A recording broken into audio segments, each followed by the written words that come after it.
All right, hey everybody. We're going to talk today about documentation as UX, rightfully writing the right things. Alliteration's fun. You should try it out sometime.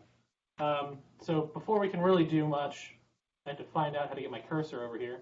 Perfect. All right, so who am I? So I'm the core organizer for the St. Louis PowerShell user group. I occasionally host a tech chat show called ChatterOps, podcast, chat show, whatever. I'm in the process of bringing it back, looking for guests and stuff. It's been on hiatus for about 8 months, around the time that I joined Puppet. I'm a frequent contributor to open source PowerShell projects. I should have changed this. I left it as frequent contributor at the summit. It really should be like dabbler of open source projects. And the reason for that is that like I swoop in, I file issues and bug reports, I fix like one line here, and I like add a single like comment somewhere, and then I seagull my way back out of the event. So it's not really contributing, but when you look on your like profile and it says like the projects you contribute to, it doesn't make a distinction between one line or 3,000. So I think this is fine. By day, I'm also a Puppet software engineer. I work on a team with Bill and Glenn and a bunch of other really, really smart people. And at heart, I'm a documentarian, and we'll kind of see how that kind of feeds into everything else. I am also, as of last Friday, a contributing author and editor to the PowerShell conference book, which is a book that we wrote and produced in order to fulfill scholarships to go to the PowerShell Summit next year. So I'll cover this again a little bit later, but I just want to kind of mention that early on so that you could go look it up instead of paying attention to what I say. So UX, user experience. What's that? What does that even mean? Right? We don't really talk about it as much on our end of the. Now I'm alone. Am I still alone? I'm gonna keep going. I turned it off so we can focus on you. You're the star here, man. Ah. Oh, good. All right. So, user experience. What is?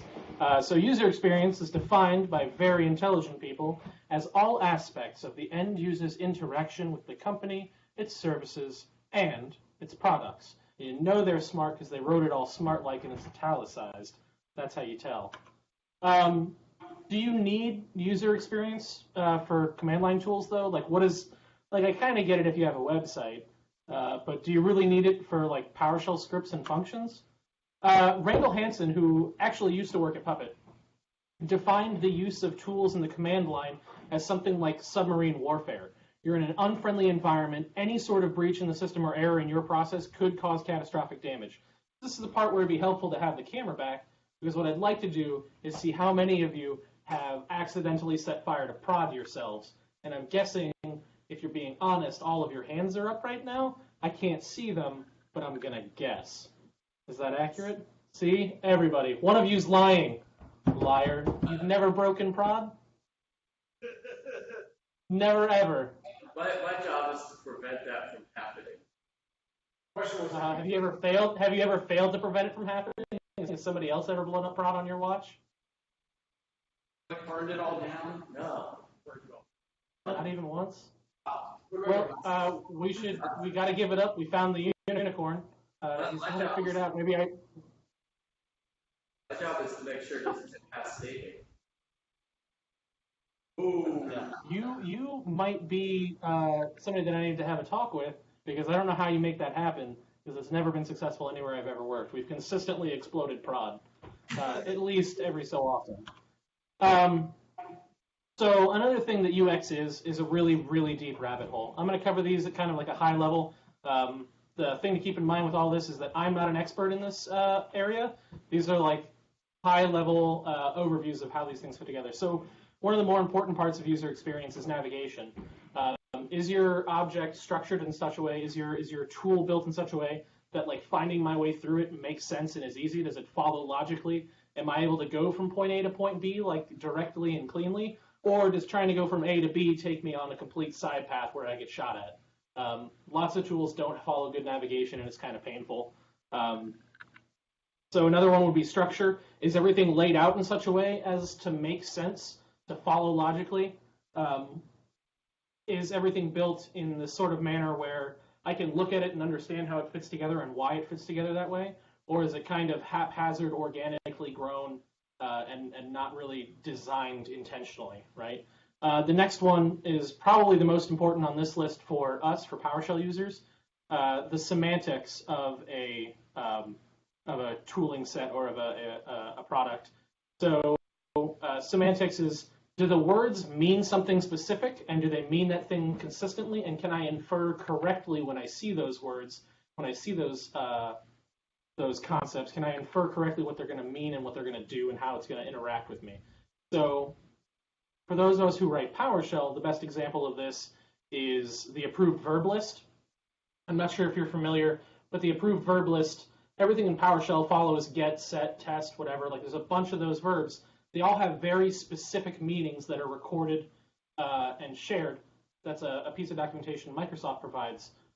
Whenever you're making PowerShell functions, you should be following those semantic guidelines, because then when I come into use your thing, I know, assuming you're not a liar, that I can run a get command without setting anything on fire, right? Nothing's going to explode or die. Get is going to do a non-destructive thing. If your get command actually formats data inside of a database, it's the wrong command name. You did it wrong. You should feel very bad. Visual organization matters a little bit less to us, but kind of following along with structure and navigation, right? Are things laid out visually in a way that makes sense? Am I able to look at a thing and find what I need quickly and sanely? Or does it have a problem around, I start clicking through this menu and like it never takes me to what I want, right? Color. This is a whole field of study that I think is crazy awesome. Like I'm super into this around how color affects user experience, how they can change the emotional impact of certain things, like why you use red for errors and blue for tips and those kinds of things. So there's a whole entire separate field of study within user experience that goes into that. Coming back around to things that are probably a little bit more applicable to the PowerShell folks, though, is usage. Does your object, is it designed, is your product made in such a way that usage is natural and derives a kind of fundamental good experience? When I pick up your tool and I start using it, does its usage follow from its design? So like a good example, the one that I like to use is shovels, right? Everybody here has shoveled dirt before at some point, like you've dug into something. So you'll notice like the design of like the typical spade, you've got this big pole and then you have a little metal head at the bottom, and then on the head are these little lips, right? And what you do is when you're digging in and it gets kind of rough, you put your foot on that lip and you push down with your foot, dig it in, and you're able to lever it up and out.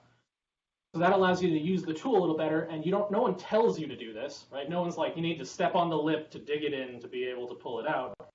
But if there was a spike there instead of a lip, you probably wouldn't put your foot on it, or you would, and then you'd have a stabbed foot, which would be bad. So kind of like think when you're designing things, are you designing stuff with spikes or lips? Like that's kind of the way that I kind of shorthanded for myself. And then all of this circles back to expectations. Is your product designed in such a way that like the expectations that you set up are ones that will follow through for the user? Is it designed in such a way that like I expect when I run a get command that it's going to bring back one or more objects?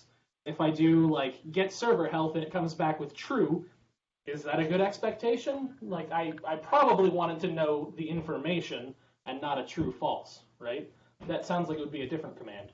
Or if I say set and it just returns back the state of the thing and doesn't change anything, that's probably confusing and bad. So a lot of these things kind of build off of each other.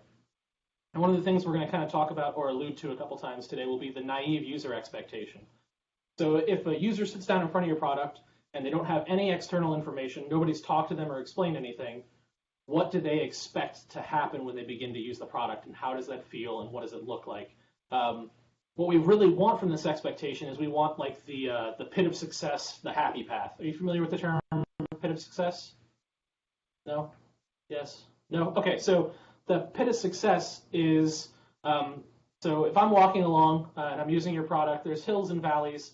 What you really want is you want to immediately drop people into a hole where falling down that hole gets them everything they want. At the bottom of the hole is delicious, delicious cake and pie and ice cream. Everything down there is great, but it's all keto friendly too, so like you can have it no matter what. It's amazing. So that's the pit of success. You want to get people to that point where their natural inclinations will take them to a known good, happy outcome. Lots and lots of tools fall down in this regard because it's a really, really hard thing to do. Documentation, defined by somebody much less smart than the previous stuff, is artifacts that explain something in sufficient detail.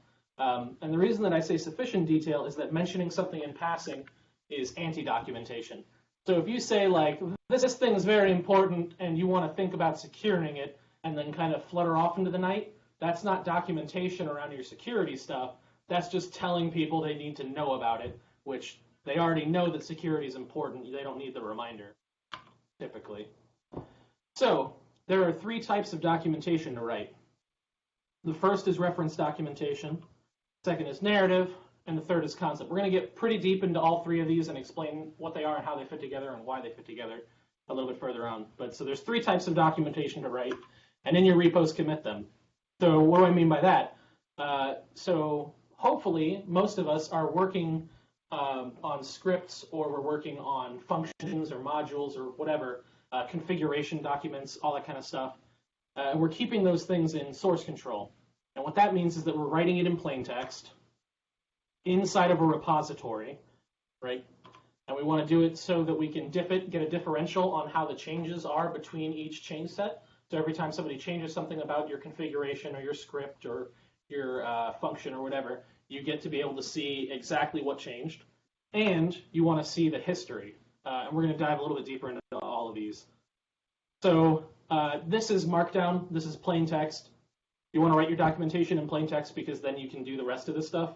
If you include it in marked up text, like if you save Word docs or PDFs into it, you have a lot harder time seeing the differences between each change. So this is just Markdown. I think we should all pretty much agree that they've won the markup language war. Like, Markdown has it. It's in the bag. We should stop arguing about it and just use it. It's really simple. So, well, I shouldn't say it's simple. It's simple now that I know it.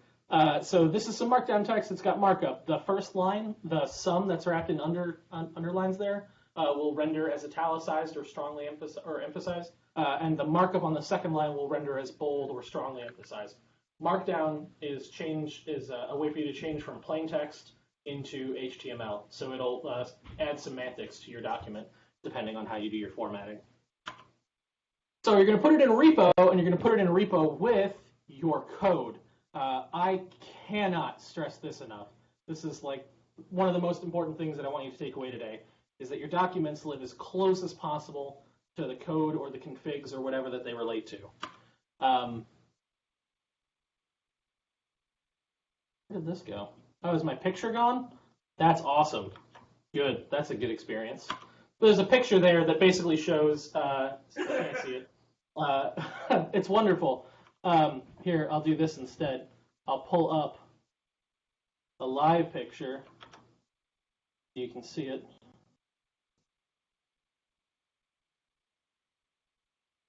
Hey, look.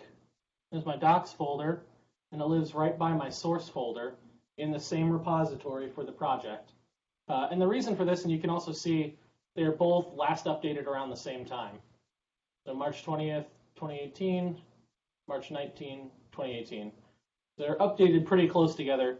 And the reason for that is that you want to keep your docs changes in line with your code changes. It's so much easier and so much more likely to actually write the documentation as you go if you do it at the same time that you're writing the changes. If you make changes and you have to remember, like, oh, how did that thing work 3 months later, you're going to screw that up. Or I will, I should say. I'm sure all of you are perfect humans who forget nothing because you have amazing memories. But so diffing is being able to see precisely how your code changes over time. So this is one of the biggest uses of Git or any of the other source control tools. And again, all of my pictures are gone. This is amazing. This is a good experience. I'm super, super excited about this. But so what we'll do instead is we'll go kind of live through some of this. So if I go to my history, and we will do any of these pretty good. All of these are garbage. That's good. All right, so here I implement a file of some sort. So all the stuff in green here, this is all stuff I added. These are all new lines, net new. You can see that the things were added. And you can see here in the red that something was removed, and in the green that something got added to it. And in this case, you can see specifically, not only was a line removed, if the line had just been removed and nothing was added, you just see the red line here. And if it was just added, like you see below, it would just be green. But in this case, it tells you exactly what happened. So I changed add gitbook plugin function to wrap that in backticks, and to wrap the remove gitbook plugin in backticks and add this piece here. So you can see exactly what changed between them. This is super, super hard to do with other forms of documentation writing. If you can't get it in plain text and look at the diff, you're not able to see exactly what changed and comment on it, which can make discussions about are these changes good or bad pretty difficult. So I will move this off to the side again temporarily. So then we have history, and we talked a little bit about how diffing works. But history, if the diffing itself is kind of magic, history is just out and out, straight up wizardry. This is the really good gutsy magic. So here we have the history of the item. This is the commit message.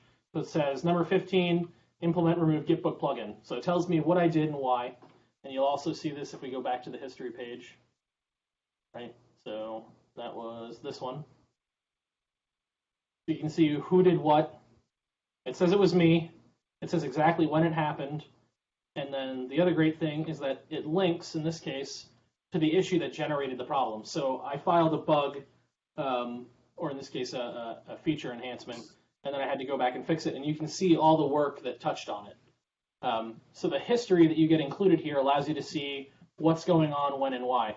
So a good example of when this really matters is, let's say, for example, you are away on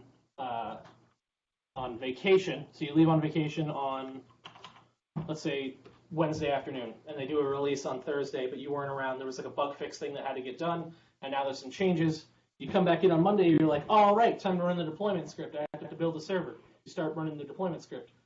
Things are different. Stuff doesn't work the way that you expect. Like, the defaults are different. What happened? And you go looking around, and you're trying to like dig through the code, and you see like somebody changed a thing. Well, who changed this and why? Well, hopefully you can go back and see it in source control and see the history and decide, see who feels or who made the changes and why. You can reference that stuff back, and you can kind of show it forward. This is also critically important for people who join your team. Have you ever joined a team and you're trying to understand why something was done a certain way or implemented in a certain way, and you don't really understand it? The magic here is that you can go back and see those design decisions made in the past and how they were recorded and who did what when and why those things were done, because you include all that information inside of your commit messages. Have any questions yet about any of this? This is also meant to be an interactive talk. First time I kind of ran through it, it was me and a bunch of people in a room, and I could point at you and call you out. No questions? Good. I'll go past all my non-existent pictures. Those are good. So we'll do a quick aside here about scope and audiences. So you have projects, and all of your projects have scope, right? Some of them are big, some of them are small. So the scope of documentation could be an internal tool that you're going to use, and it's just for this one tool. So you need to explain how the tool works and how to use it and where to use it, and then describe like kind of what that workflow looks like. It could be bigger. It could be like a whole module of things that you're going to put together, or documentation around a service that you can control. But it could also be stuff really, really broad, like documenting how people do operations at your organization, right? Or what your playbook is for something's caught fire in prod. How do we begin to troubleshoot it and fix it? Or the bad guys have breached. What do we do? Right? Documentation can cover anything on those types of scopes, like from really, really big, broad things, all the way down to like, here's my one function that I wrote, and here's how you use it. We're mostly going to kind of talk about that kind of small, medium scope of like a module of functions, because that's what most people in the PowerShell community are pretty commonly writing, or like a group of scripts. But you need to be aware that the exact same principles apply no matter how big the scope is. There's just going to be a little bit of a tweak in how you approach. And then there's also audiences for everything you write. Every tool you've ever written has at least one audience, and probably almost definitely more than one, right? So the first audience is you, the writer-maintainer, and the other people who are going to maintain with you. So you're going to write documentation for future you, because future you will remember nothing important about what you did originally, especially when it's critical. You'll be like, I did this because crap. And you're not going to know. So write it down, do it for future you. The other people that this is for is people who joined your team who weren't a part of it initially. We talked a little bit earlier about how the commit messages really help those folks out. But including out-and-out documentation, if I have to like comb through all the commit messages to understand what the tooling is and why it works, or how you learned to do operations in this environment, that's going to kind of suck. What's a lot better is if I come in and I have documentation that I can look at and it gives me a really good feel for it immediately and explains things in clear detail, and I have like all kinds of references I can cross-link and follow around. That's a much, much better experience. But usually, what we're going to focus on today is the external facing type documentation, which we've all read because vendors are terrible at writing it, so we've all complained a lot. So anytime you've picked up a tool and they've had like a doc site or like a PDF that you have to get from behind a paywall, cough, cough, don't do that. Those are documentation that focuses on the external audience, the end user type people. So a good example of this for those of us who aren't like maintaining open source projects or who aren't on vendor teams would be anytime you've written like a PowerShell script or function or something, and then you want to turn it over to other ops folks in your environment, they're actually an external audience, right? They're not going to be involved in maintaining the thing. They're going to be involved primarily using it.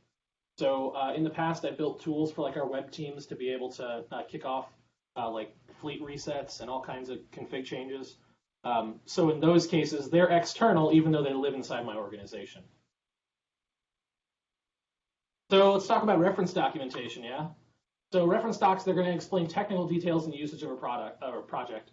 What you really want from reference documentation is to be able to explain to me, like, what are the parameters? How does this thing work? Like, I need to know everything that there is about using the thing directly. I don't need all the explanations about how everything fits together, but I need to understand what is available to me and how that stuff kind of works. They're pretty much done by everybody everywhere. Almost every vendor includes reference documentation. Lots of open source stuff doesn't because it's free and they don't have time or they don't put aside time for it. Reference docs that are missing are pretty unforgivable. So in a hypothetical situation where you're about to pick between two competing products, right, and one of them doesn't even tell you how it works, are you going to buy it? Because I'm not.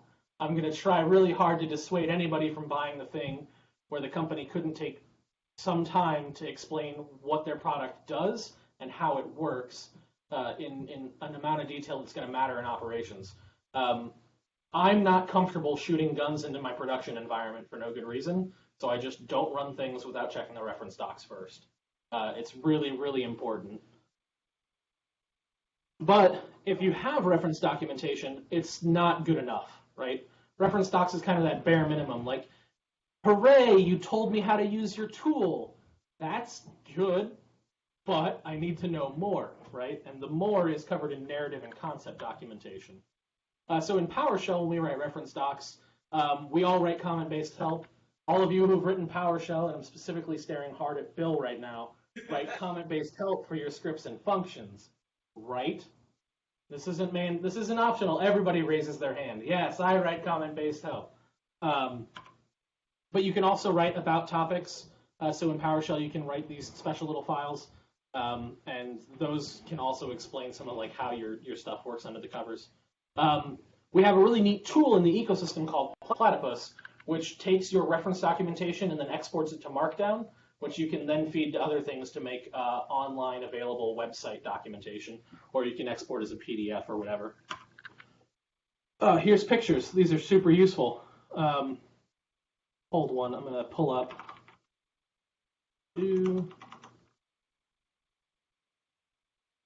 I was trying to avoid using this deck because this is the one from the summit. but it has the pictures, I think, question mark. Hey, pictures, look at that, that's amazing. I'm just gonna magically switch in the middle to a completely different deck with a background that doesn't make any sense. Sorry. So this is the function new document, as you can see at the top, because presumably you also can read. And then underneath that is the set of comment-based help, so synopsis, description, parameter. This is the type of stuff that you cover in reference documentation for a given script or a given function. You can do this for both. It's not just for functions. A lot of people don't remember that you can use this for scripts. You just include it at the top of the script before your param block. So you also have the output. So when you run get help something or other, like in this case, get help new document dash show window, PowerShell will render it kind of nicely for you and then pull it up into a separate window. So this is what it renders like at the console. This is what the outputted markdown with platypus renders like on the internet. So you can see that this is kind of more pleasant to be able to read, and you don't have to have the module locally in order to be able to look at the documentation. So before you decide to use something, you can look up online reference docs. So next up, narrative documentation. So narrative docs, they're going to explain how and why a user can or should do a thing. So a good for example is like, hey, when should I use that new document function? What is that for? Can you give me an example of a time that I would want to use it? It also uses the structure of a story, as you might have guessed from the word narrative.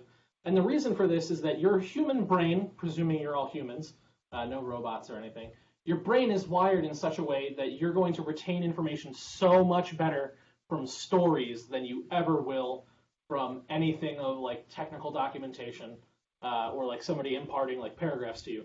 And for a perfect example of this, those of you who are in the room, can any of you refer back to me verbatim any reference documentation you've ever read in your life? Like, is there any section of like the ServiceNow docs that you could say back to me now? Or like SharePoint? Anybody? No? What about a history book you've read? Like these are like, we'll abandon entirely the side of things that's clearly never going to work because no one's going to ever remember reference docs. But what about like a history book or like a nonfiction book that wasn't written in a narrative style? It was like on this date, such and such, blah, blah, blah. Right? Do you remember any of those? Can you quote any of that? Anything you learned in a history class maybe, or like in a poli-sci class? No? Okay, so let's flip that. Can any of you say for me any quote from a movie or a book you've read or like a tweet you read earlier today? Anything at all that was kind of in that more conversational narrative format of somebody telling you a story? Any quotes? Yeah, lots of those. I want one is what I'm saying. I'll be back. See? All right. The second time, this has happened at the summit too, we also had Arnold. It's not a Puma, so it's perfect. I don't know where Arnold is our go-to, but I'm down with that. That's fine.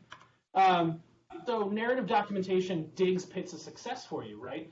So we talked about these earlier. Like these are the ways that you get people to do the right thing immediately without like going to the Badlands. The reason for this is that if I write a narrative doc and I start with a problem statement, I need to be able to use this tool. Right, I have this thing that the tool is going to solve. Like, how could I ever solve this problem of like writing and scaffolding documentation? Well, my friend, you could use my module, documentarian, in these ways. But what you have is an advantage because you control the document from start to finish to explain the best practices and never bring up the stuff that'll kill you.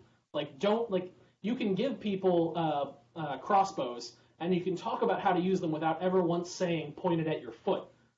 Which is amazing, right? Because then they might not do that. Whereas, like, not thinking about it, they might just kind of like, oh God, I shot my foot, it hurts. You can avoid that by being like, never talk about like pointing at your feet, or even better, having a little pull out aside where you're like, hey, reminder, this thing's gonna hurt if it hits you. Don't point it at your body. That's not safe. Never put your hand in front of it when it's loaded. That kind of thing. So you can have those kinds of things in your narrative documentation too, which is pretty amazing. They're really the best for this. A really interesting thing, I think, about narrative documentation, it's almost always written by people outside of the team responsible for maintaining it. So on our team, we're actually pretty lucky at Puppet. We have some of our teammates will write docs, narrative documentation in the form of like official blogs. Not everybody has that kind of opportunity. Lots of places just don't have the bandwidth for it, or don't think that it's important. But what happens all the time everywhere is that people will write narrative documentation, usually in the form of blogs or tweet threads or whatever, to explain how a thing works. And the reason for this, I think, is that you're trying something new, and you're trying to figure out how it works, and they didn't provide good documentation. So what you do is you figure it out, and you're like, that sucked, but I'm really smart for figuring it out because I'm amazing, and it worked, and it took hours of my life away. I'm going to write that down so no one else ever has to suffer like that again, which is an amazing, awesome thing that humans do, and I love it to pieces, and it's great. So Dan Franciscus is the person I like to call out for this, because he's actively writing blogs about Puppet stuff without us paying him to do it. Like, he just kind of like shows up on his blog and he's like, hey, I was doing the thing and it hurt and it sucked, so like, here's how you do the thing. Don't do it like I did. This was bad. These are good. This is how you make yourself successful, which is a cool thing for people to do, and I really appreciate it.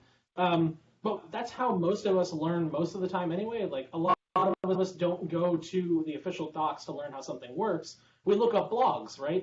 When you're trying to set up something in SharePoint or like change some settings, you might go look at like the original documentation for it, but it might not be good enough.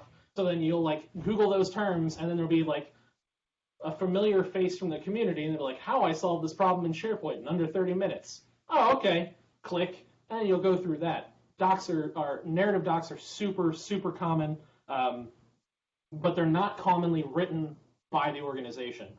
So you're essentially banking on outsiders to feel nicely enough about your stuff to go and write documentation for you, which may not be the soundest bet I've ever heard of.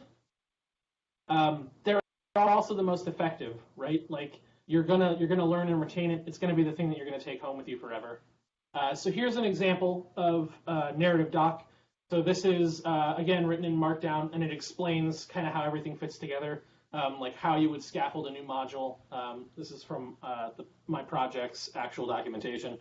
It just kind of explains how you install it, how you get it together. So there's a little bit of like a table of contents at the top, that sort of thing. So it follows pretty easily. But more importantly, this is what it looks like when you see it on the internet after it's been rendered. I write it all in plain text and keep it with the project so that I don't forget to update it. But this is what people will generally stumble across when they look up how to use documentarian. Any questions before we move on to concept docs? Good.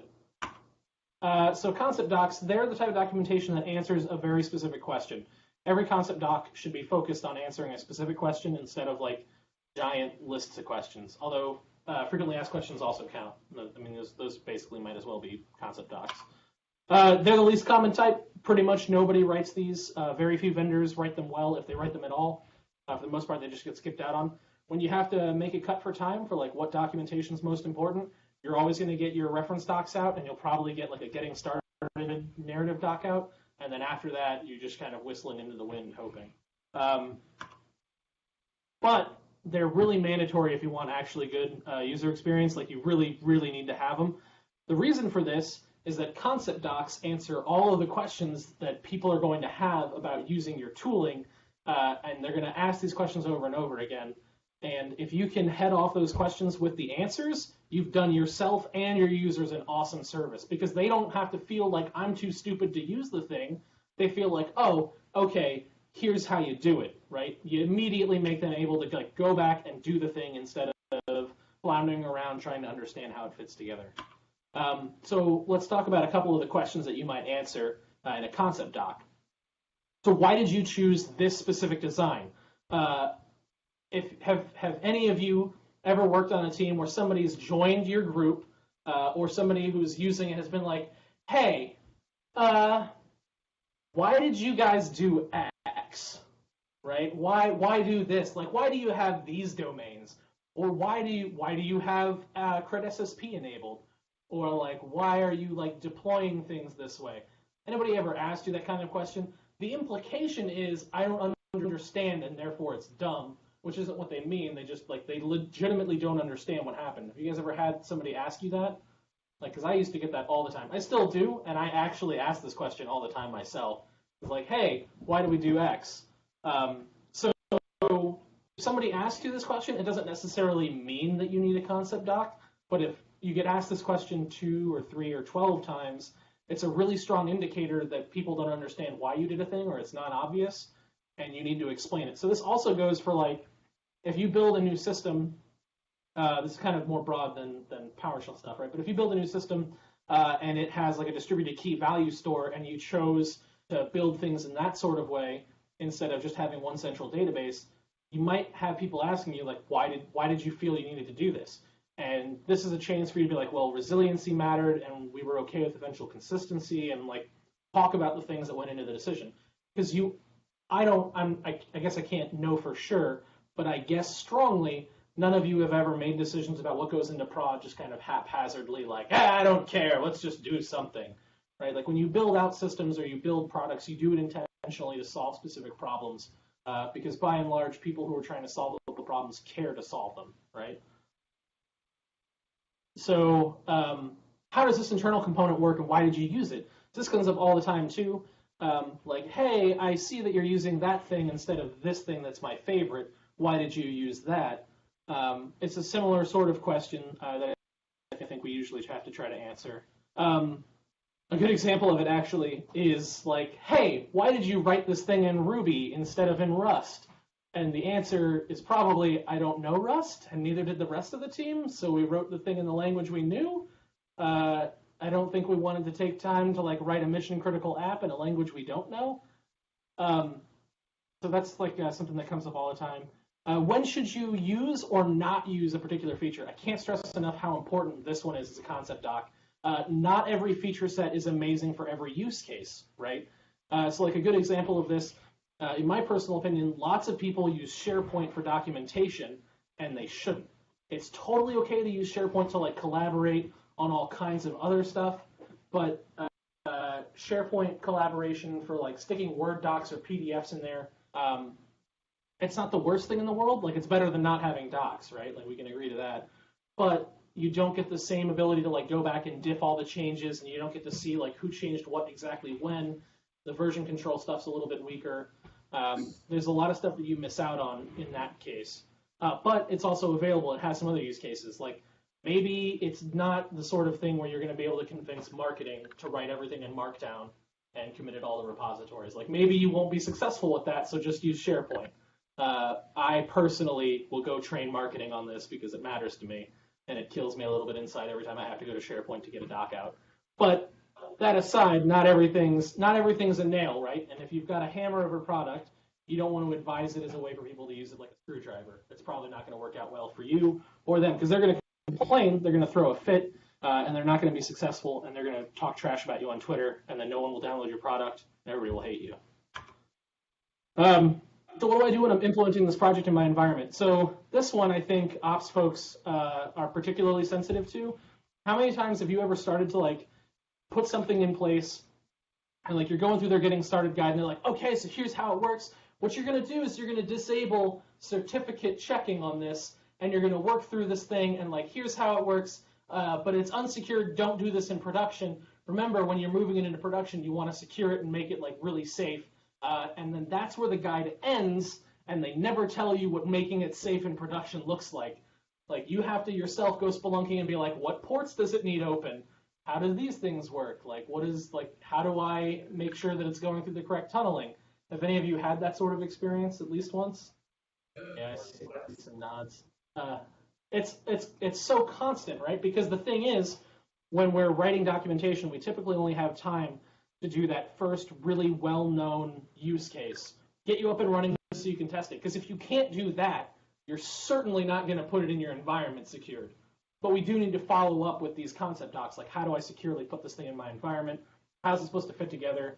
Another good example of this would be hey, so you're adding this tool into your environment that's going to do continuous integration, for example. Sorry, I kind of futzed around for words there. So you're going to implement this tool that's going to do continuous integration. So what are the considerations when you do that around how and whether it can talk to other infrastructure and whether or not it should be set up for auto scaling? What's all the stuff that goes into like, how do I put this in my environment in a way that it's going to be successful and good, right? Because do I need to have 36 static build servers that just wait for the queue? I don't know. Like, how many can one build server handle? How many threads can it do at a time? What kind of hardware should it have? What kind of software? Are there anything that I should do around this? Like all these things, all these implementation pieces, patterns, you can think of them as like good patterns, well-known patterns for how you should use the product, should be captured and documented and provided to people. And not having them really, really sucks. So that kind of follows on the patterns thing. So let's talk for a second, again, about internal and external. We kind of talked about it before, but I think it's really important to remember when we look at documentation, the audiences matter so much. We're going to mostly talk about external for the rest of this, but your internal groups matter immensely. Almost all of us are always going to write documentation that can and should be read by internal users, and it's going to be super important for people who follow you. Has anybody here ever left a job before? Okay. Has anybody here ever joined a job that had stuff that was legacy, that existed before you walked in the door, right? We all wish that the documentation for the legacy stuff that we've had to adopt was better. A lot of times we come in the door and we're like, I don't understand how this works, and then it takes you a couple of months to ramp up and you kind of get it. But sometimes there's just unanswered questions. Like you'll come in and there will be this script, right? Every organization I've ever worked at has this, the script. It does this thing. And we don't know why or how it works because the guy who built it left 8 years ago and we've been running it ever since. And please don't touch it because this is how we deploy servers and it's really important that it doesn't fall over and die. Like we've all seen those types of things. So writing documentation is critically important for those folks, even if you're not publishing stuff that's going to go out to the wider world. So we talked about that there are 3 types of documentation. There are uncountable forms of documentation. I mean this figuratively and literally. I did not count the types of documentation that I have down here. I didn't do it. You can do it and tell me how many there are. I haven't gotten that email yet. So as of right now, these are still uncountable. So the first type of docs is the ones that we're all really, really familiar with, which are centralized documentation, right? So static sites, wikis, Confluence, SharePoint if you have to, but also ServiceNow or Confluence, all those kinds of places where you can stick docs in one place that the whole organization can get to it. I don't hate this. I don't love it because the temptation here is to try to write everything in the place it's going to rather than to write it and keep it with your code and then publish it there. I'm a really big fan of setting up continuous integration to take it from your source repositories where the configuration or the code or whatever lives, and then publishing that into Confluence or your static site or whatever. There's also GitHub and GitLab templates. So for those of you who aren't aware, in GitHub and GitLab, you can add these little meta documents that will pre-fill out issues when somebody files it, or they'll pre-fill out like a PR when somebody files it. So they'll be like, hey, I wanted to like file a problem, and then they get to choose if it's a bug or if it's a new feature request or whatever. And then it'll prompt them to be like, what's your OS? What version are you running? What's your environment? Are you on a domain or off a domain? Like enough, whatever information you know you need for troubleshooting purposes, it'll ask for all that and be like, hey, throw your log in a paste bin or attach your log here or whatever. Those really, really, really streamline how you're going to interact with users and customers and your internal folks as well. Because like a lot of times, like if you hand off a tool to ops and you're like, hey, go ahead and use this, and they're like, it's broke. Okay, I know that it's broke, but what does that mean? Right? Well, it didn't do the thing I wanted it to do. It gave me back a bunch of red text. So in cases where you have to have this conversation, having those templates allows them to like see everything that you're going to ask for. And so they don't feel like you don't care about their problem because you're just asking them a bunch of questions. They feel like, oh, they've pre-thought about this. I get to fill it out. I'll provide all of it. This will get my problem solved faster. There's also emails. We don't tend to think of emails as documentation. But how many of you have emailed somebody who's complaining about a thing that's broken or confusing or doesn't work? Anybody at any point in your careers? Great, it happens all the time. I know we don't typically want to email users because like that email can go kind of long and painful. But But that's actually documentation. Anytime that you have to send sufficient explanation of a thing to somebody, that's docs. So one of the things that I encourage people to do is to put together email templates in source control. And like, so your team could use this. So somebody reports like, hey, like this works a lot for like web organizations. Like, hey, I was trying to use your site and like I can't log in and it says that I'm already logged in and there's something confusing. Okay, clear your cache, right? You can have like a list of problems that you know result in clear your cache and just email them that back and be like, hey, do these things, here's these steps. If this doesn't work, go here to file an issue. So that counts as documentation of your process and the problem that they're trying to have solved, right? If you can push them, again, into that pit of success to where if they try to clear the cache and it doesn't work, so you've explained how to do it, why it's a problem, and that doesn't work, then they could file the issue and they know once they land there what type of information is going to be required, all that sort of thing. So this is a really good way to kind of catch into that. So next we have chat, and chat is documentation? Yeah. So Slack, Teams, Mattermost, HipChat, Stride, all the other ones, IRC for the people who are old school. All of these, somebody's going to come in one day and they're going to be like, hey, I don't know how you X. And you're going to be like, okay, well, here's how you X, your Y and your Z. Well, I don't understand how you Z. Okay, well, let me explain how you Z. You'll explain it all, right? You have this back and forth conversation in your chat application. You're going to explain everything out nice and detailed. You're going to throw in like documentation links and supporting information. You're going to have all this follow-on stuff. And then tomorrow morning, you're going to come into work, and Bob's going to come up by the coffee and be like, hey, how do you X? And be like, did you check literally any of the documentation? You're going to think it in your head, and you're going to be like, you could ask, Sarah, like I answered it for her yesterday in our Slack team channel, like you could just ask. But what you do instead is you go, hey, I'll send you the link to the conversation we had yesterday in Slack. Or you can search, if you have the question, like, I don't know how you X, you can search on X in Slack, and it'll show the last conversations around it. Then you can go there and see how it worked out. The great thing is this allows you to do kind of informal documentation. You can take those conversations and later turn them into formal documents that you can publish, but you can capture it in the moment. It's amazing tooling for capturing tribal knowledge, for being able to write down the things that live in one person's head. Any of you work with anybody who's super, super smart and knows lots of things, but doesn't have most of them written down anywhere that you can get to them, or at least not in places you can find it? Yeah. So being able to get that information out of their heads and into a place where other people can find it is amazing. All of these tools have something in common. They're searchable, available communications, right? That's the critically important thing. But there's also stuff like forums and Stack Overflow. If you're external facing, I can't stress enough how important and amazing it is for you to be able to participate on Stack Overflow. Real quick, though, I want to see if any of you are liars. How many of you have used Stack Overflow before? Right? Everybody? You've never used Stack Overflow? Not even once. You've never copied code from Stack. No. Yeah,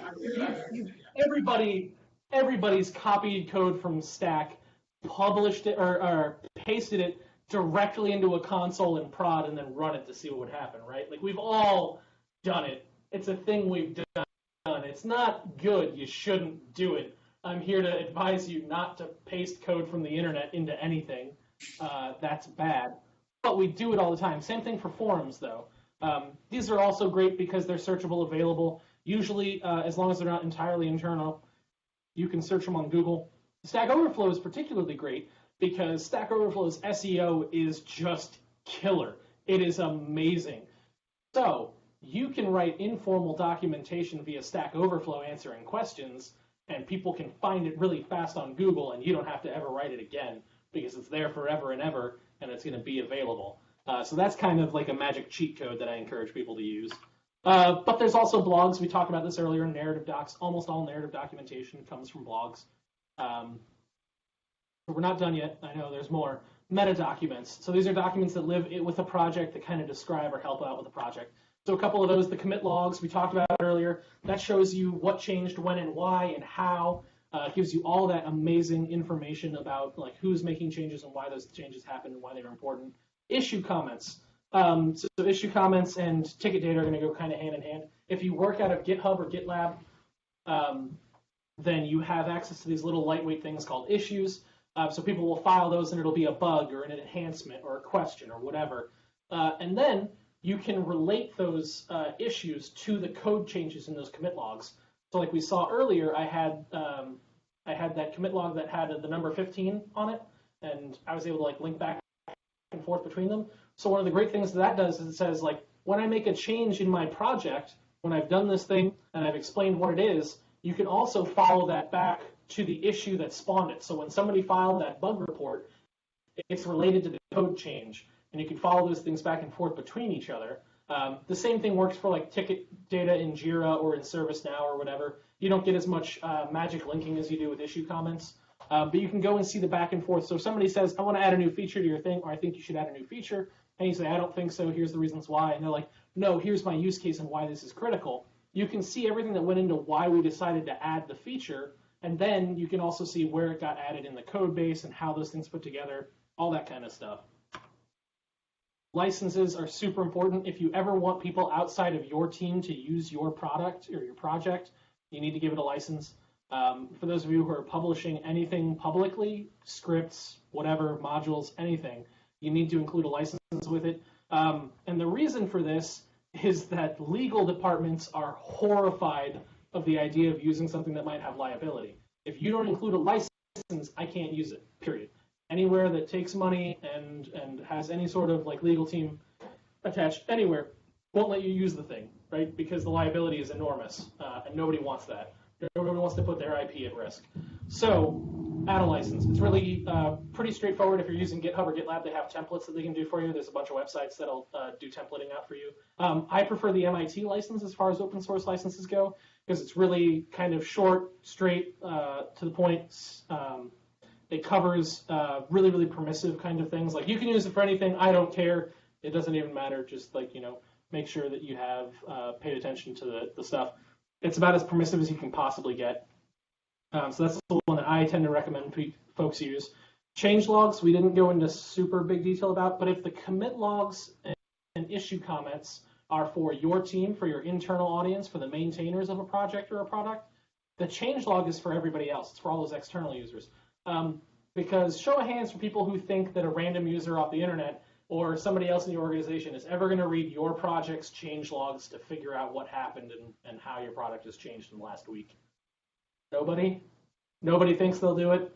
That's good, because absolutely zero people will ever check your change log that don't work on your thing. Like, they couldn't care less. What they will do is they'll check your change log. So a change log is written in a way that tells end users what's changed and what's important. So we fixed this bug. We introduced this thing is deprecated now. There's these new features. On major releases, hey, we've completely broken this functionality. It's gone now. If you need that, then use an older version, whatever. And in that vein, I strongly suggest you stick to both semantic versioning, which we can talk about if you're curious, and the keep a changelog format is probably the most kind of lightweight, useful one that I've found. You can find that format at keepachangelog.org. It's really, really phenomenal. We started adopting it a couple months ago on our team at Puppet, and I think it's made our changelogs a lot more readable for end users. There's also, because we're not done, I know, there's just so many, the contributing document. So a contributing doc says, hey, I want to work on your project, or I want to work with you. So this could be internal people to your organization or external people if your thing is public. In any case, it's like, hey, the thing you're working on is really cool, and I really like it. I want to help. How can I help?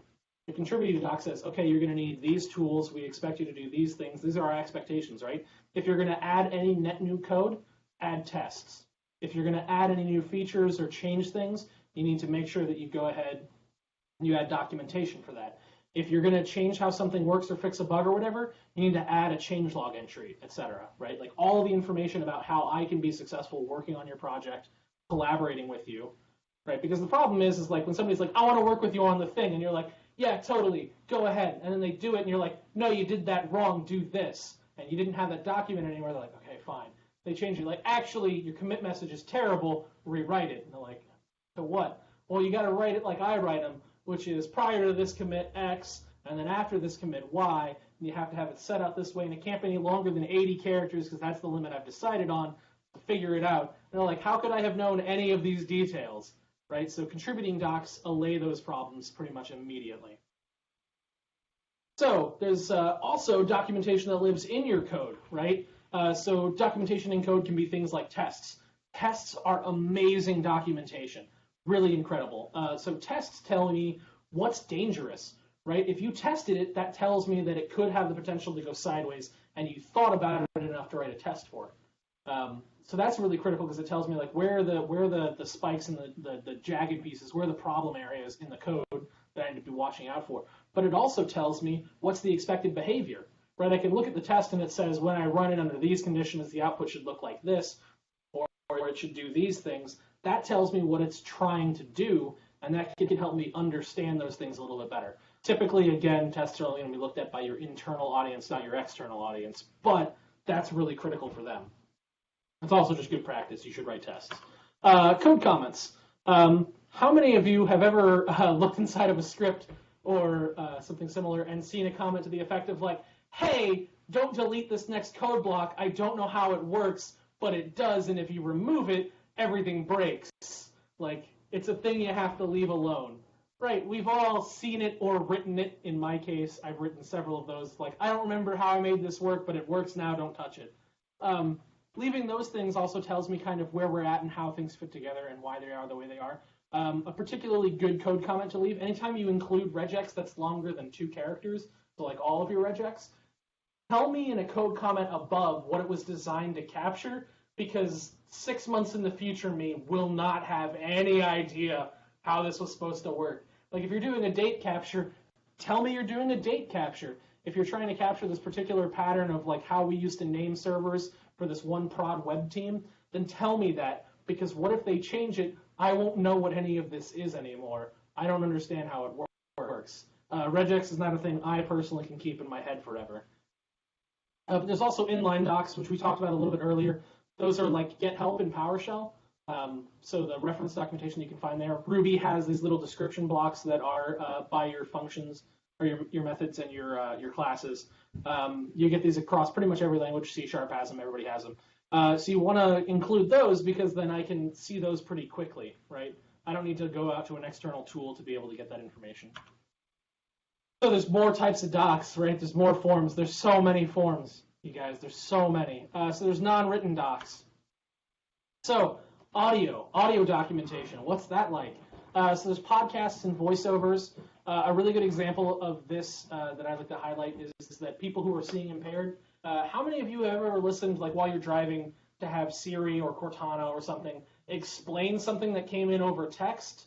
Like somebody texts you and it does like voice to text. Have you ever tried voice to text before, or text to voice? It's garbage. The experience is terrible. They're like all the words are bad and everything feels wrong and it doesn't feel conversational at all. So one thing that I encourage organizations that have more money to do is to have audio versions of their written documentation that'll kind of, because that can make for a much better experience than relying on a screen reader. But there's also podcasts, and podcasts are super awesome. The great thing about a podcast is none of you can get any of the engineers on your team to sit down and write concept docs, right? But guaranteed, if you walk over to the office of the guy who understands why prod is designed the way it is and why you have a domain per network segment instead, and you put a microphone in front of his face and a beer in his hand and ask him, hey, why is prod so stupid? He'll have an amazing answer for you, and he'll walk you through it and be like, here's how it was 15 years ago when we first designed prod, and he'll walk through everything. And now you have all that captured. You'll get this a lot, like if you do like an internal like team-only podcast, you don't have to publish it anywhere. If you do like a team-only podcast and you pick like a topic every month and you do that thing, you'll get so much institutional knowledge recorded in a way that you wouldn't normally. If transcription services didn't cost all of your money ever, it would be an amazing way to kind of get those concept docs written as well. But transcription is expensive and automatic things don't do it well yet. So podcasts are great. They're also really good for interviews and for narrative stuff. Video. So what are some types of video? If people are watching this in the future, they're seeing an example of video documentation. So it includes tutorials, recordings, lectures, people going back and forth through these things. The great thing about this is that not everybody learns really well from like reading things at a keyboard. Sometimes hearing it, seeing it at the same time will really help you out, and you can follow along. You can also go back and then replay it. That stuff's really great. There's live, which those of you in the room are getting right now. So live stuff, aside from like presentation stuff, includes labs and Q&A. The amazing thing about labs, in my opinion, is labs are like a mashup of all of your docs in one go. So you've got reference documentation because you're going to explain exactly how things work and fit together. You've got narrative because every lab I've ever been a part of has followed some sort of type of story, like, here you are on a network without a domain. Let's set up a domain together, right? And then you go through setting up a domain and getting things. But equally, labs also include concept documentation that kind of gets inferred to you. It's like, hey, not every user in your new domain should be a domain admin. Please don't do that. I get that it's convenient, but it's also very bad. So you have like all these types of documentation kind of bubble up here. Labs are also super critically useful in getting people to be successful because labs will show them how to do it, put them at the keyboard, let them try to do the thing, and it'll be a way for you to get internal feedback about what about your process or your documentation is broken or terrible. What about your product doesn't work? Where is your UX falling down? Because if they can't do it with minimal instruction, then doing it on their own back at work is going to be really, really hard, and that's not going to be a good experience, right? And the worse the experience is, the less likely they are to pay you money to be able to use your product at an enterprise level. Q&A is great because it allows people to be like, hey, the thing you explained didn't make any sense. One thing I try to keep in mind as a presenter is if something's confusing or it doesn't click right away or the language I use doesn't make sense or whatever, that's on me. I'm trying to help you understand a workflow or a concept or whatever, and if you don't, after I've said my initial piece, I messed up. So Q&A, for me, the person who's doing the answering has the majority of the responsibility in those cases. With the caveat that you shouldn't be a dick. It's pretty easy to ask questions without being mean, and this isn't for anybody in the room. This is like, sometimes you'll see like public Q&As where people take it as a chance to like, well, actually the speaker. Don't do that. That's terrible. So I think that's actually all the forms of documentation that I have listed. It's not all the forms that exist. Like I said, they're uncountable. I don't know if any of you were keeping track, but there was a lot. So we're going to focus in right now. We're going to kind of bring it all back together, all the stuff we've learned today about how you can document a PowerShell module. So we're going to look at my documentarian module and its documentation and how you can use it. So documentarian, you can find it at gitlab.com/documentarian/documentarian, or Google GitLab documentarian. I'm sure it shows up that way too. You can also find it on the PowerShell gallery, find module and install it. So really briefly, what it does is it's going to scaffold out documentation using the Plaster PowerShell module, which is, if you're familiar with Yeoman, it's kind of similar to that from like the Node group. It just does scaffolding, basically. And it also adds some build tasks for you so that you can immediately begin to build and publish documentation. And we'll take a look at all that. Oh, it'd help if I went the right way. No, all these are broken and dead? Are you kidding me? This is amazing. Everything is great today. Hold on, I think the other one actually had these working, which doesn't make any sense. Ah. This is I'm glad that I did so well on this for you. No, now these are dead. Why does everything suck? All right, we'll do it live. That's fine. This is fine. Everything's fine.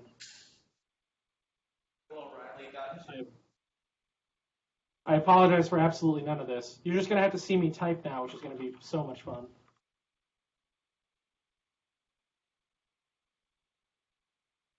Is this big enough for everybody? Bump it up, we're good. Yeah, that's good. Sorry. Okay. Sweet. Okay, so first thing we'll do, I'll CD over to code and temp. Go ahead and let's make a new project so I know I have some scratch.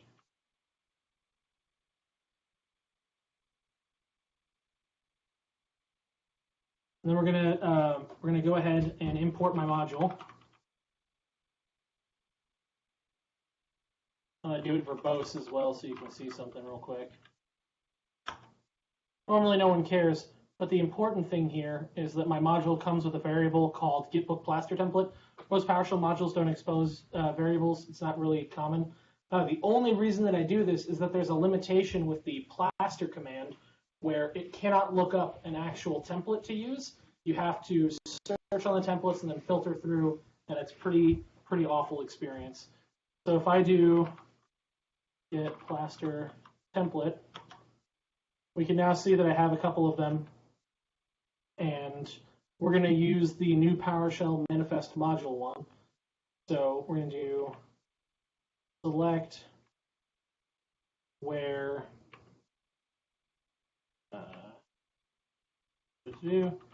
dot title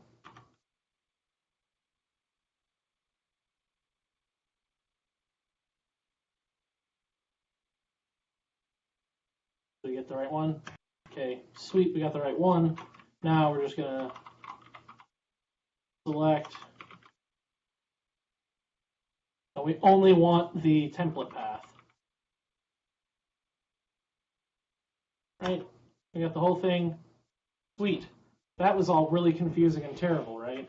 Like, this is not really good kind of UX here. This is a problem that this project has. I think this is fixed in an unreleased version where you'll be able to use get template to like filter back to the one you want, but it's not available yet. So in this case, we would just call it ptemplate. We'll do $ptemplate, make sure we got the right thing. We sure did. So now we'll do invoke plaster template path, ptemplate destination path right here. So let's enter the name of the module. What do we want to call it? Call it PDX module. Awesome. That's a good name. That's how we name things. Underscores. None of this is correct. Everything's wrong. And we'll enter the version of the module. Will just be, let's make it 0.1.0. We'll use Visual Studio Code is fine. So plaster scaffolds out a couple of things for us. So if I do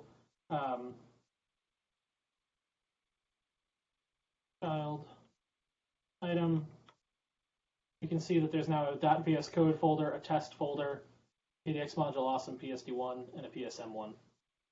And so we got all these things. That's pretty neat. So now what we can do is, I'll show you in code here afterwards. So now we can do invoke plaster template path. And because I exported it, you don't have to go find it yourself. It's just magically there. Hurrah. You don't have to find that on your system again. And then destination path, we'll do it right here. So the name of your project, again, is going to be PDX module. Awesome.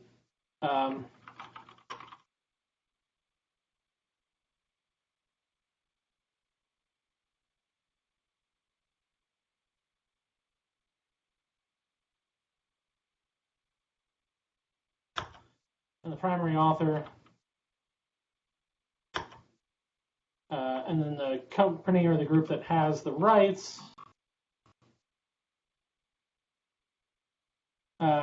We'll go ahead and we'll say that it does need to support audio and video files. So here again, you'll see that it's scaffolded out a bunch of stuff. It created a bunch of files and folders. And if I do get child item again, it'll display everything. I also added a couple of like little bits of information down here about Markdown and Gitbook. My documentation assumes that you're going to build your doc site into a Gitbook project, because then you can export it as a PDF or a static site to host wherever you want. We're going to get child item because there's a lot more stuff. It's kind of hard to see what's going on, so let's go ahead and open this up in VS Code real quick. Bump this size a little. Yeah. All right, so the first thing I notice is that it made a README for you. So it scaffolds out the README and explains what goes on in here. So the description that you gave in the scaffold is what shows up as the description of the project. And then it tells you that you need to have information about installing and using it. It can't currently read your brain and understand what your project is enough to write all your docs for you. If I ever figure that out, I'll add it. But for now, you actually have to write those pieces. It also scaffolds out a license. By default, right now, I don't give you a choice. It just scaffolds out MIT. You can delete it if you want or replace it with something. Some might blog to go back and allow you to choose between like MIT or Apache or whatever, or to skip a license altogether, which I, again, don't encourage you to do. And then it also scaffolds out a changelog using the keep a changelog format. Adds that kind of information. It also scaffolds out some docs stuff for you. So it scaffolds out the reference folder, but doesn't actually add any reference. It explains what each type is so that you can just run the scaffold and then it'll explain itself to people. Narrative does the same thing, and concept does the same thing. So these are, I can show you what it looks like rendered as well. So it renders, the markdown renders to look like this. Whenever you paste it out into a doc site or whatever. So the basic thing here is that it scaffolds out all your documentation stuff for you, but really critically important is that it adds this file. No, PowerShell, go to sleep. No. It scaffolds out this file for you, which is how you can build and run your documentation without having to understand how that fits together. So you don't have to know how Gitbook works and how you can do all those things. This allows you to use it in continuous integration environments. You could have Jenkins run the Saki task or whatever. For those of you who don't know, Saki is PowerShell's version of make, bake, rake, cake, etc. Like all those build tools. It allows you to put together like lists of tasks to run and organizes them. So in this case, let's see if there's when we can get to the important ones. So the ones you really care about is generate the site, generate PDF, generate both, or do a live preview. And then it doesn't really get in the way of your actual Saki here. It just says that the default task is going to be live preview. So what we can do now, if I get out of the integrated console, I can do, ignore that it's yelling because I don't have my VPN open. So I can just run build.ps1. By default, it'll run the live preview. So we'll get a look at this. Hopefully my code still works 3 months later. So it tells you each step that it's performing. So now it's going to install some prerequisites. This is actually going to take a little bit of time because it's got to download stuff off the internet. Are there any questions so far while I have a break? Does any of this seem useful? All of it seem really esoteric and completely unnecessary to your life? Good. Not entirely. Not entirely. Only mostly useless. Good. That's what I strive for.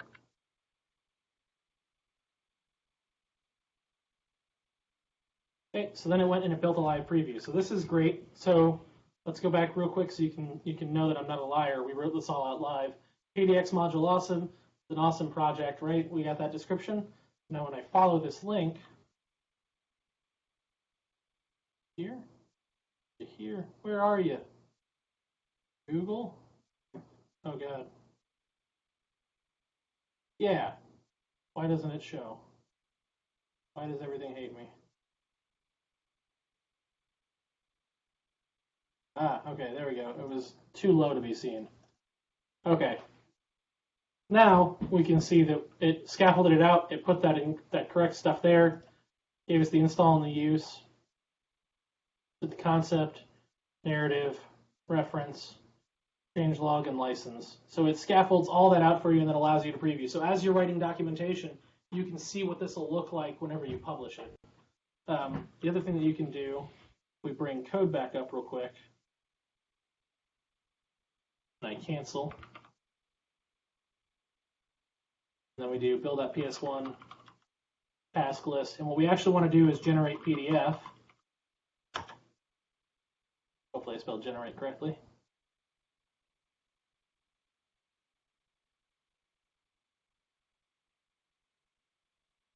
Oh, I don't have Calibre installed, so it won't do it.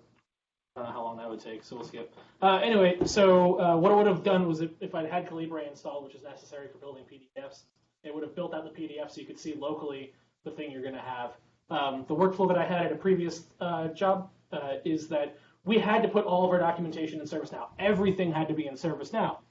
So my way of getting around this was to write my documentation in plain text, keep it in my source control repositories, build it on continuous integration every time the docs was updated, rebuild it, and then automatically push it into ServiceNow as a managed doc via their API. So from the end user's perspective, there's just a PDF there, and it's great, and everybody's happy. And from my perspective, I don't have to write things in Word documents and upload them to ServiceNow ever, which is a pretty terrible experience. So that's the demo. Are there any questions about that? It's not super extensive because I don't think you want to watch me write docs for the next hour. All right, cool. Let's talk about some takeaways. So what you really want to do is you want to put your docs, you want to have them live as plain text, as close to the code as you can possibly get them. The closer they are, the more likely it is you're actually going to write your documentation. You're going to keep it updated. And the way that I know that this is true is, for those of you in the room, how many of you keep your documentation somewhere other than source control, like ServiceNow or SharePoint or whatever? Okay. How many of you have that documentation 100% up to date and trustworthy? Nobody? I did just finish updating it yesterday. By the end of the week, it will. See? Yeah. So that's the problem is that, like, you have to continually leave your work to go and update it, right? Versus, like, it's with your work, it's where your work is, and you can update it there. You want to write more than just reference docs. You want to make sure you start writing narrative and concept documentation. The words you choose matter. We talked initially about, like, how things are going to kind of fit together, how those semantics are going to work and follow. Something else that's really important is, like, when you think about the language that you're putting into your stuff, if all of your examples use he, him, you're kind of assuming that all of your engineers and operators and users are going to be dudes, which probably isn't true. I think somewhere around 50+% of the population is not a dude. So maybe think about writing a little bit more neutrally. But equally, like, the way that you use the words is going to matter. If you tell users that something, it's really easy, you just X, and they can't figure it out for themselves immediately, now they feel stupid. The truth is, if somebody feels stupid trying to use your thing, it's probably not nearly as easy as you think it is. You think it's easy because you designed it. That's easy for you. That's not easy for anybody else on the planet. You want to write and design stuff specifically, right? So you built your tools on purpose to solve problems. Your documentation should do the same thing, right? Your documentation should be that, like, you have a goal in mind, right? So I want a user to pick up my tool and be useful with it. I want a user to make sure that when they're trying to push code through, nothing bad gets to prod, right? That they're stopping and they're writing tests and they're designing their stuff in such a way that it's going to be safe. You don't want to forget that there's so many forms of documentation other than just written docs that live in the repo, right? There's so much there. And something else that's critical to kind of take away from this is the idea that you want to iterate on your documentation. How many of you have ever written documentation and then it was done forever and it could stay perfect and wonderful because you could trust that the environment would never again change? Never ever again would anything about anything ever change again. It'll just be static and beautiful. No, because that's not life. That's not how IT works ever. Well, it does if your company folds. If your company goes away, then yes, you no longer need the documentation. But in all other circumstances, it's going to need to get updated. So something really important to take home is, like, it sounds like there's a lot of docs to write, but you don't have to write them all today, and you don't have to write them all perfectly, and you don't have to write them all at one time. Start small. Pick something that's critical and important and matters or is high danger. Pick something and write a little bit of documentation and then get it out there and then go back and iterate. I like to advise people to spend like 10 to 15% of their time, if you do sprints or however you track work, right? 10%-ish of your time dedicated to going back and adding documentation to stuff that isn't documented, or fixing up documentation that does exist and trying to get it accurate and up to date.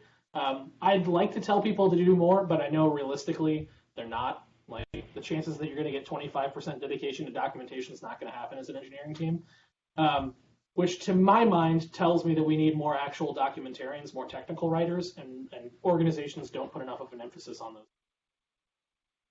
I have a couple of resources. This whole slide thing I'll make available. I'll send it to Bill right now, actually, while I'm thinking about it. So this whole slide deck is going to be available. You can click on all these links. Needful Docs is a lightning talk format version of this that I gave that just discusses the threefold docs model and leaves out everything else. So just reference concept and narrative documentation. That one's really good for sending to coworkers and trying to explain some of this stuff instead of having them watch me ramble for an hour and a half. Write the Docs is an amazing set of resources and a conference in Portland. If you're at all interested or have ever thought about writing docs, I strongly encourage you to go. It's reasonably priced. It's amazing content, and it's actual professionals instead of a guy pretending like me. For those of you who are in the PowerShell community, which I think is everybody, June Blender is an amazing voice in the community. She's done so much work. She used to work at Sapien. She did a lot of evangelism and a lot of discussions and teaching around writing PowerShell help, which is essentially PowerShell reference documentation and concept documentation. Her PowerShell help deep dive will make you so much better at documenting your PowerShell code. I can't stress enough that you should do it. The Markdown guide is just a 5-minute, here's how Markdown works and how you can do it too. I have to click in the thing.